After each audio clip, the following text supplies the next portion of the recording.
ang simoy sa banyagang bayan. Mag-isa kong hinaharap ang katahimikan, habang kayo'y masayang nagtitipon sa bahay. Larawan ninyo ang aking karamay.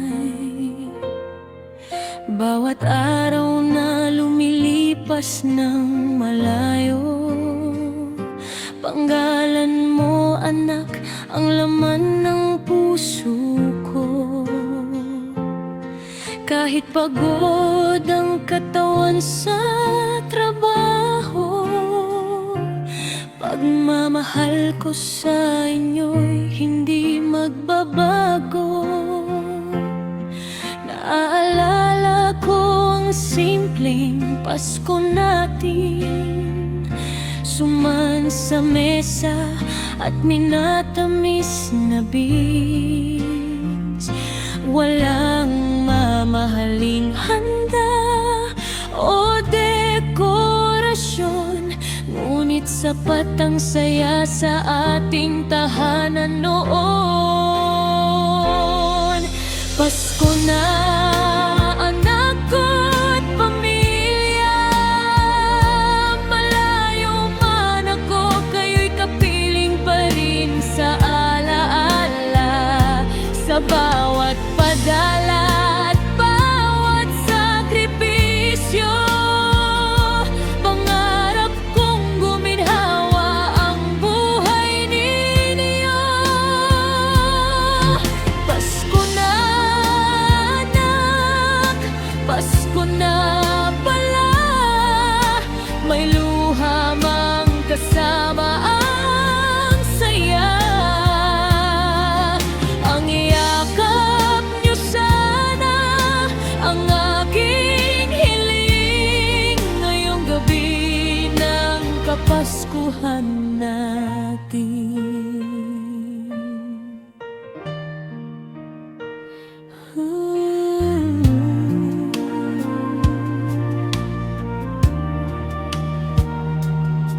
Naririnig ko ang boses mo sa telepono. Sana umuwi ka na, Nay, ang sabi mo.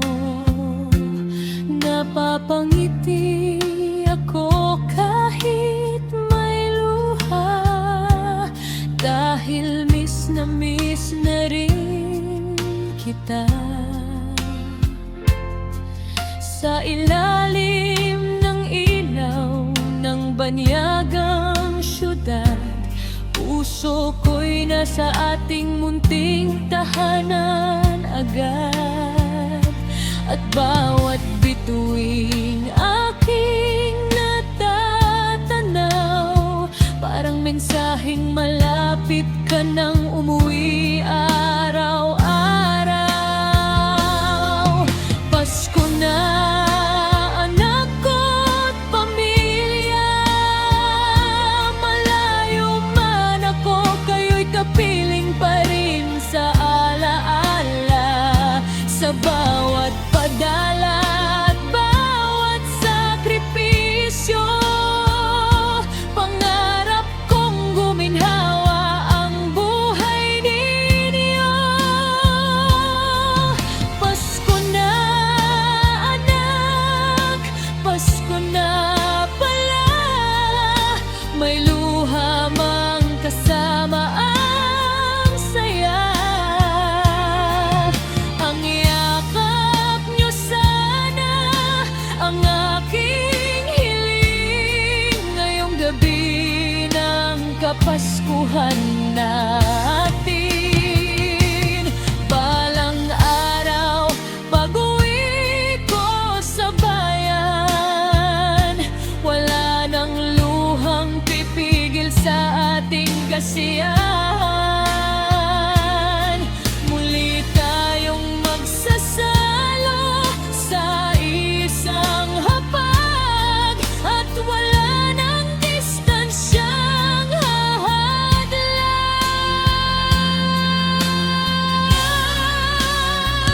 Pasko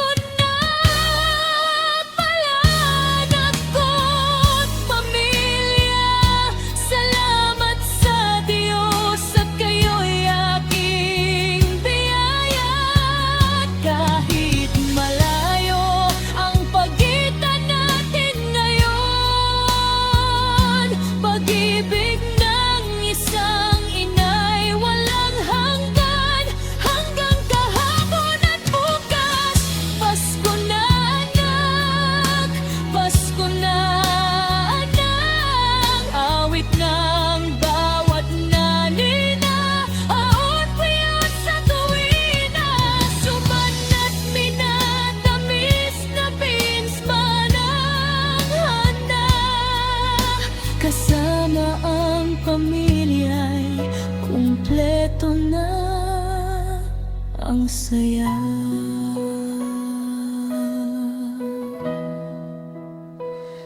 Pasko na pala anak, hintayin mo ako.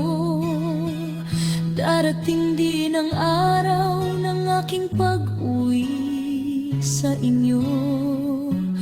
At sa muling pagsapit ng Pasko sa ating tahanan, hindi na larawan kundi yakap